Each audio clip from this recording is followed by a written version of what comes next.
అందరికీ నమస్కారం అండి. మేమందరము విశాఖపట్నంలో వెలసిన బెల్లం గణపతి, ఈయనకి ఆనంద గణపతి అని కూడా అంటారండి. మేము దర్శనం చేయట అంటే మొక్కు తీర్చుకొని దర్శనం చేయడానికి వచ్చామండి. ప్రతి ఒక్కళ్ళ చేతిలో మనం మామూలు ఆలయాలకెళ్తే కొబ్బరికాయ, అరటిపళ్ళు ఉంటాయా? ఈయన దర్శనానికి ప్రతి ఒక్కళ్ళ చేతిలోని కేజీయో, కేజీయో, 2 కేజీలో వాళ్ళకి ఎంత మొక్కుకుంటే అంత బెల్లాన్ని తీసుకొచ్చి అక్కడే విడిచిపెడతారండి. దానివల్ల శుభాలు కలుగుతాయని, ఆ ఆనంద గణపతి మన జీవితాలు ఆనందమయం చేస్తాడని, ఆ బెల్లం గణపతి మన జీవితాలు చాలా తీయగా ఉంచుతారని ప్రతి ఒక్కళ్ళకి నమ్మకం అండి.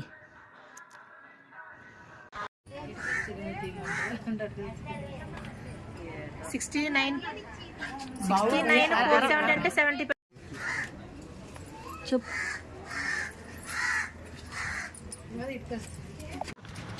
మనవరాలు 69 కేజీలు ఉంది. మనవాడు 93 కేజీలు ఉన్నారు. వీరిద్దరు భార్యాభర్తలు మొక్కు తీర్చుకోవడానికి వచ్చామండి.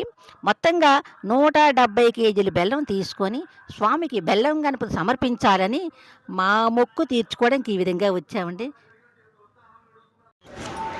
మేము కొన్న 170 కేజీల బెల్లము మాకు అమ్మిన వారే ఆలయం లోపల పెట్టేశారు. ఇంక మేము దర్శనంకి వెళ్తూ ముందుగా అభయ ఆంజనేయ స్వామి దర్శనం చేసిన తర్వాత బెల్లం గణపతి దర్శనం చేసుకోవడానికి వెళ్తున్నాము. ఆలయం అందంగా ఉంది, బాగా డెవలప్ చేస్తున్నారు ఇప్పుడిప్పుడే. ఈయన లీలలు చాలా అద్భుతం కనుకని ఇంతమంది కూడా ప్రతి ఒక్కరు వాళ్ళకి కలిగిన కేజీలు బెల్లం అక్కడ వదిలేసి తనను బట్టి వాళ్ళు వెళ్ళిపోతుంటారు. కోరిన కోరికలు తీరుస్తుంది కాబట్టి ఈయనకి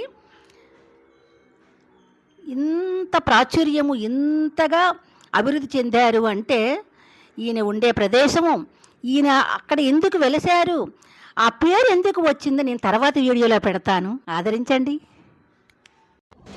వక్రతుండ మహాకాయ సూర్యకోటి సమప్రభ నిర్విఘ్నం కురు మే దేవా సర్వకార్యేషు సర్వదా.